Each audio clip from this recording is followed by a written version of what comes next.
Have you ever finished a tin of Altoids and thought, that's a nice looking tin? Many people have. Over the years, Altoid tins have been repurposed for a wide range of things, from sewing kits and survival kits to handheld gaming systems and audio amps. But have you ever looked at a tin of Altoids and thought, that looks like a tiny computer?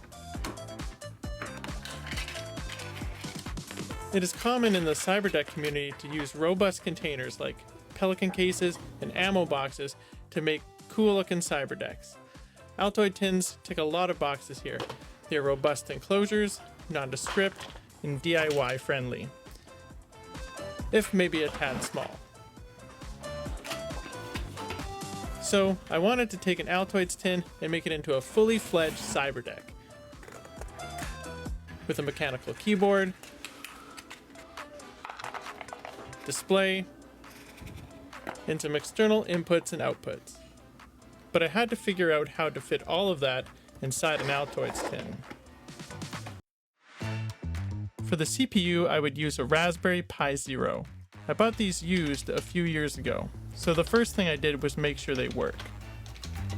I also had this old 2-inch LCD that I didn't use for another project. Getting the LCD to work took a little bit longer than expected, as it uses an SPI interface and I had to use a legacy version of the Raspberry Pi OS, as well as make some changes to the Raspberry Pi config. I wanted my Cyberdeck to be self-powered, so I ordered a UPS hat for the 0W and got that working.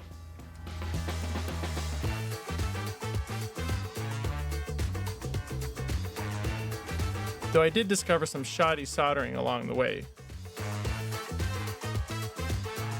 So what I've done here is just put a jumper from ground on pin 6 to ground on pin 9, and that got everything working. Now that everything was functioning, what I really needed was a smaller keyboard.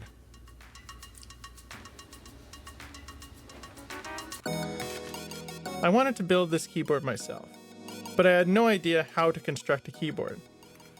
So I purchased this pocket type kit from Mech Boards. This was a really fun little project, and I got to learn how diode matrix keyboards work. A diode matrix is a grid of buttons connected in rows and columns, with diodes for each button. The diodes generally sit between the button and the row. By connecting each row and each column to an input on the microcontroller, you can easily distinguish when a particular button is pressed.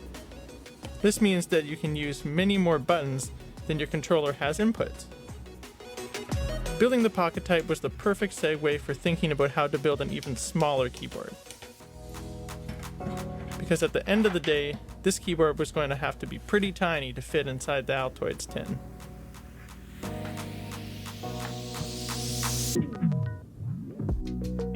So I soldered together a little test PCB with 4 buttons and a simple diode matrix. I bought an RP2040 to use as the microcontroller, and I decided to use KMK for the keyboard firmware.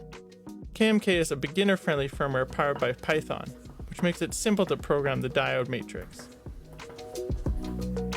Then it was time to build something sized perfectly for the Altoids tin. I built the entire thing on a cheap proto board. Maybe next time I'll have to teach myself PCB design.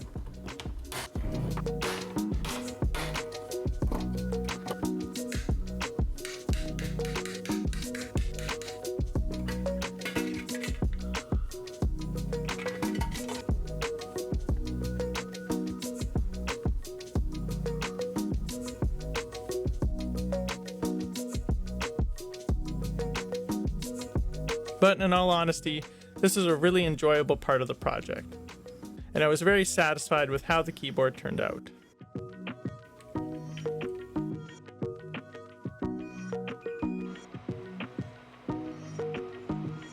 Once I had it assembled, I programmed it with KMK and checked that it worked. The exact key map I will include on my GitHub or on hackaday.io.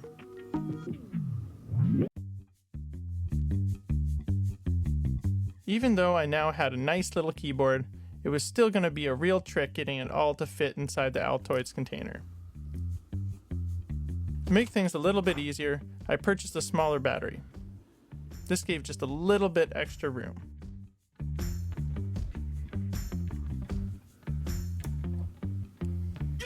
I also slimmed things down by removing some of the components and soldering the UPS board and the display connector directly to the Raspberry Pi. However, there were even more features I wanted to add, like a 15-pin breakout for some of the Raspberry Pi's GPIO pins, and a USB hub so I could connect both the keyboard and have an external USB port.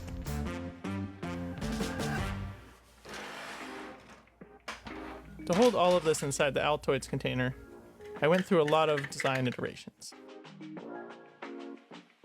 In the end, I went with a flexible 3D printed frame that bent so I could fit it inside the Altoids tin. The frame was then locked in place when the front panel was installed. I also added a thermal pad so that the Raspberry Pi could dissipate heat out the back of the tin. Getting everything in there was a real game of Tetris. And despite everything I'd done, it didn't quite fit. I still went ahead with sizing the cable for the keyboard, and with a little bit of super glue and baking soda, I added some nuts to mount the keyboard to the Altoids tin lid. In the end, in order to make things fit, I ended up removing the connector on the display and soldering the wires directly to the LCD board. This freed up just enough room to get the front panel on.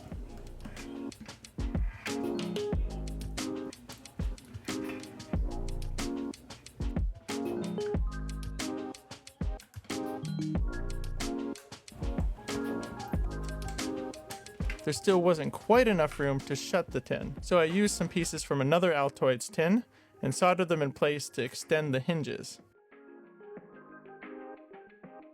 This gave just enough room to shut the tin. Then it was on to some finishing touches.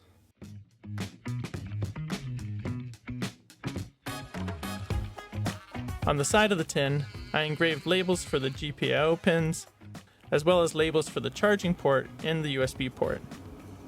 I had a little bit of paint left over from my Tommy B build, so I painted the faceplate beige, like a vintage desktop.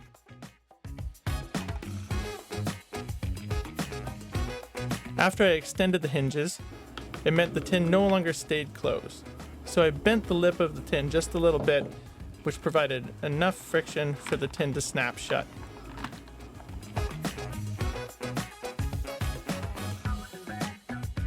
With that, the Cyberdeck was done.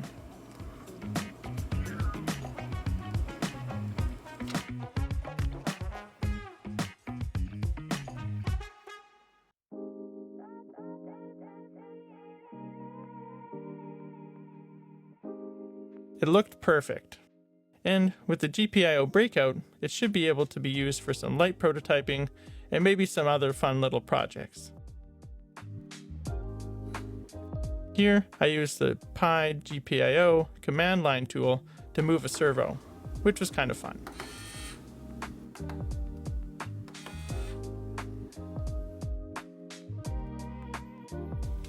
I really enjoyed getting to make this teeny tiny Cyberdeck inside an Altoid container. I hope you enjoyed the video. And I just wanted to thank everyone who subscribed to the channel so far.